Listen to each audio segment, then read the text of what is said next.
Imagine going to the hospital to look for someone, and that person in the hospital cheers you up and makes you laugh so much. I was that patient. The AI analysis.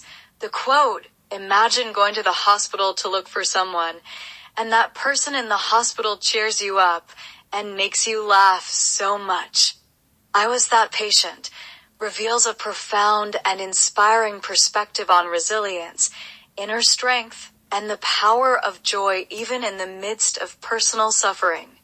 Typically, visiting someone in the hospital is associated with offering comfort, encouragement, and support to a person presumed to be in a vulnerable state. The expectation is that the patient, dealing with illness or recovery, would be the one in need of uplifting words and companionship.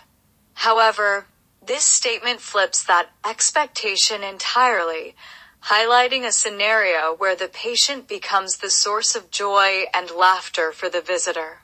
It speaks volumes about the remarkable capacity of some individuals to rise above their circumstances, demonstrating that even in weakness, one can be a vessel of encouragement and positivity. Such a person embodies the truth that while physical health may be compromised, the spirit can remain unbroken and vibrant. Their ability to cheer others up from a hospital bed suggests a deep well of inner peace, hope, and perhaps a profound faith that transcends their immediate situation. This perspective resonates strongly with the Christian view of joy and hope in adversity. In 2 Corinthians 4 verses 16 to 18, the Apostle Paul writes, "Therefore we do not lose heart. Though outwardly we are wasting away, yet inwardly we are being renewed day by day. For our light and momentary troubles are achieving for us an eternal glory that far outweighs them all." Paul's words reflect the idea that inner renewal and joy are not necessarily hindered by outward suffering. The patient who can lift the spirits of their visitors demonstrates this renewal, choosing to focus on bringing joy to others rather than being consumed by their own pain. It also reflects the concept of selflessness and love that prioritizes the well-being of others, even when one has every reason to focus inward. There's a quiet strength in being the one who lightens the mood, who brings laughter into a place typically marked by worry and pain.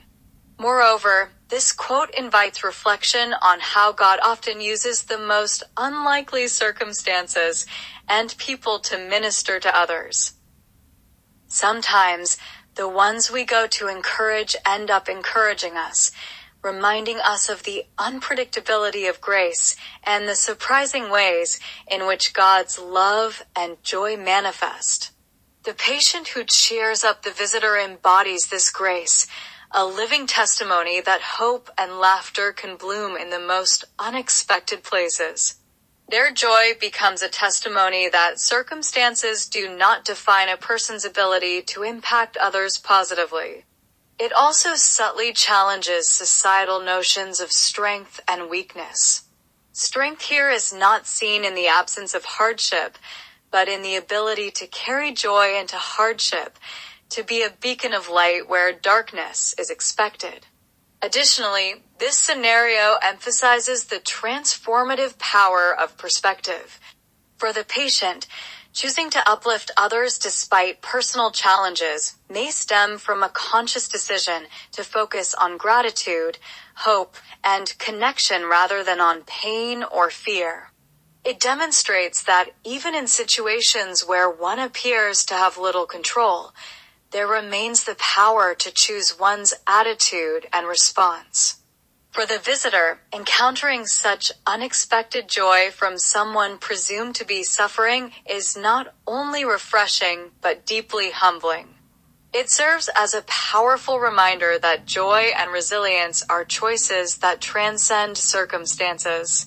This kind of encounter can reshape how one views their own struggles, inspiring a more hopeful and grateful outlook. Ultimately, The statement, "I was that patient," carries a subtle yet powerful message of victory.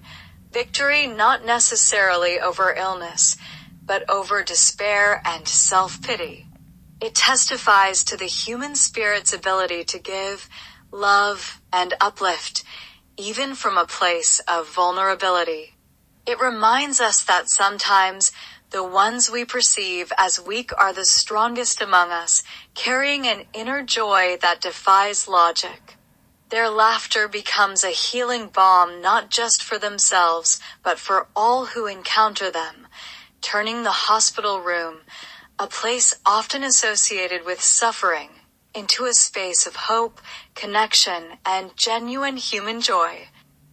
This excerpt is from Caron the Poet's latest book, titled The Emotion-Evoking and Thought-Provoking. It is available in both paperback and hardcover. Order now on Amazon.com.